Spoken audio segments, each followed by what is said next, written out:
जय हिंद। एक और दिन खोलो आंख खोलो सुबह ही सुबह भाई साहब एक आईपीओ का आरएचपी फाइल होता है। कोई डीआरएचपी कर रहा है, कोई आरएचपी कर रहा है। अरे भाई किस में लगाऊं किस में नहीं लगाऊं, लिस्टिंग गेन कितना होगा, ओवर सब्सक्रिप्शन कितना होगा, अरे इसमें तो सिर्फ 10% कोटा ही है, अरे इसमें इतना सारा है पर ये पूरा ओएफएस है। इतने सारे सवाल क्यों, इतने सारा कॉम्प्लिकेशंस बनता जा रहा है।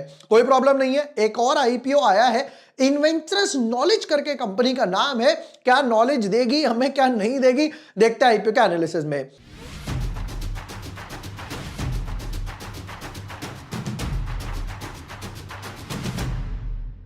हाय everyone, my name is Vibhor Varshney, I am a SEBI registered research analyst. आज के वीडियो में करेंगे एक और आईपीओ का डिटेल्ड एनालिसिस, पूरा कच्चा चिट्टा खोल के रखेंगे।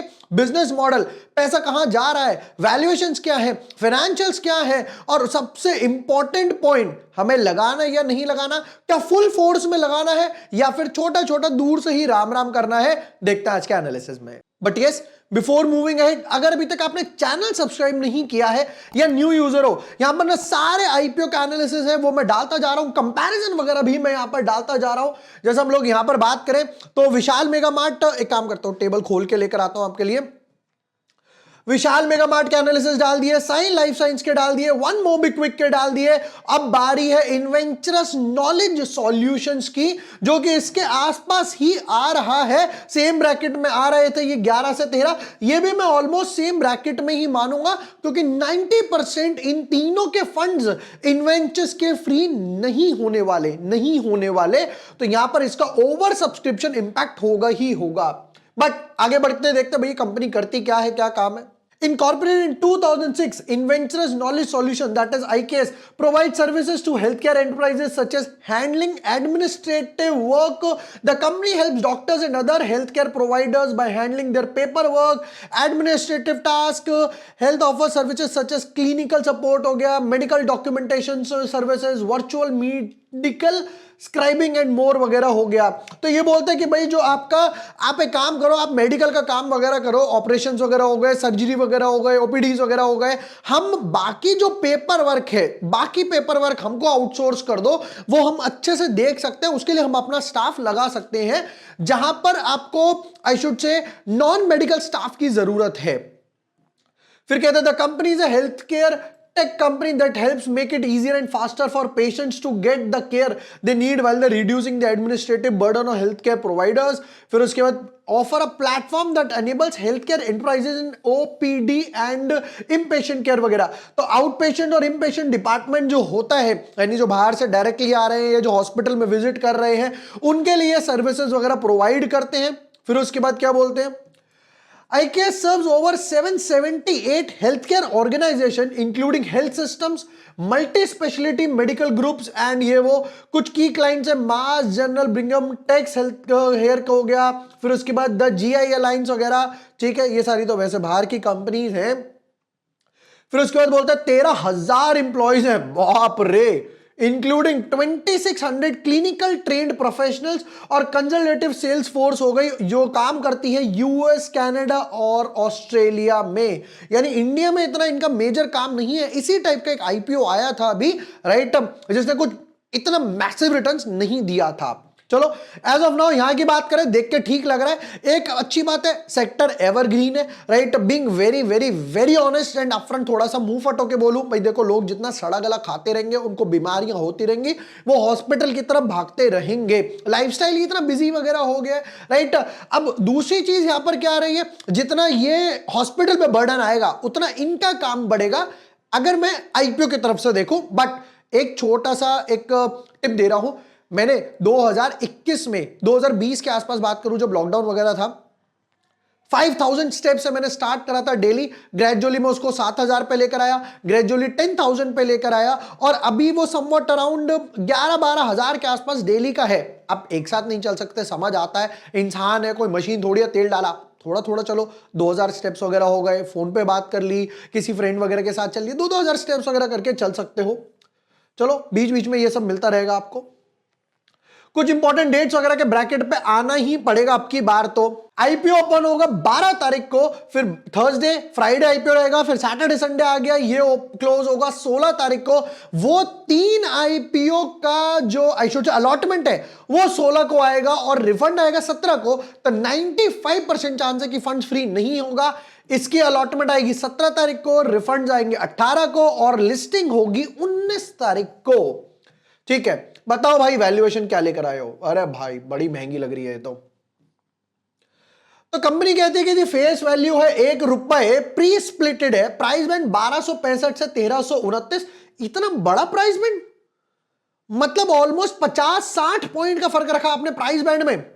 अप्लाई करेंगे तो 1329 पे करेंगे। चलो 11 शेयर्स का एक बंडल है। टोटल इशू साइज की बात करूं तो यहां पर इशू साइज है 2497, ऑलमोस्ट 2500 करोड़ के आसपास, और पूरा का पूरा 100% OFS है, यानी कि 4 सितारे नहीं लगे पोर्टफोलियो में देखने के बाद। मतलब आप जो पूरा 2500 करोड़ का आईपीओ भरोगे, कंपनी के पास उसमें ₹1 भी नहीं जाएगा। आप सोचो अरे काम कर, मेरा पैसा ले ले, अपना बिजनेस बढ़ा, मैं तेरा इन्वेस्टर वगैरह बन गया। ये सब सपनों में आएगा, ऐसा कुछ नहीं होने वाला। क्यों नहीं होने वाला? क्योंकि सारा पैसा ये जो नीचे गंगा बह रही है उसमें जो लोग हाथ धो रहे हैं उनके पास जाने वाला है। नेक्स्ट पार्ट पर आते हैं। कंपनी कहती है कि भैया क्यूआईबी को 75 देंगे, रिटेल वालों को सिर्फ 10% ही है और एचएनआई को 15 है। अब की बार मे बी सेबी का कोई क्राइटेरिया इन्होंने फिल नहीं करा होगा। नेक्स्ट, रिटेल वालों को देने वाले हैं एक लॉट 14,619 रुपए का, और 2 लाख से नीचे एप्लीकेशन है तो आप 13 लॉट भर पाओगे। जैसे 2 लाख से ऊपर एप्लीकेशन जाएगी तो ये सारे लॉट्स आ जाएंगे, यानी बिग एचएनआई, स्मॉल एचएनआई, इनमें कोई लॉक इन पीरियड नहीं रहता है। काफी लोग पूछते हैं कि सर इसमें कोई लॉक इन है? कोई लॉक इन नहीं, नॉर्मल ही है। अब आते हैं फाइनेंशियल्स पे। बताओ भाई कितना कमाते हो, कितना बचाते हो, कितना गवाते हो? हमें तो यार साफ सीधी बात उससे मतलब है। फुल ईयर और ये हो गया मल्टीप्लाई बाय 2, यानी कि क्योंकि हाफ ईयर है। यहां पर समझ आता है थोड़ा बहुत कोविड भी था तो उसका इंपैक्ट भी देखेंगे सेल्स और रेवेन्यू के टाइम पे।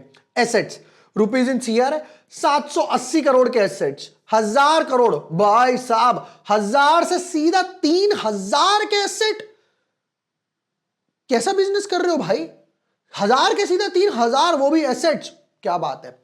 अब की बार हल्का सा डिप आया, 2800 करोड़ के आसपास एसेट हो गए।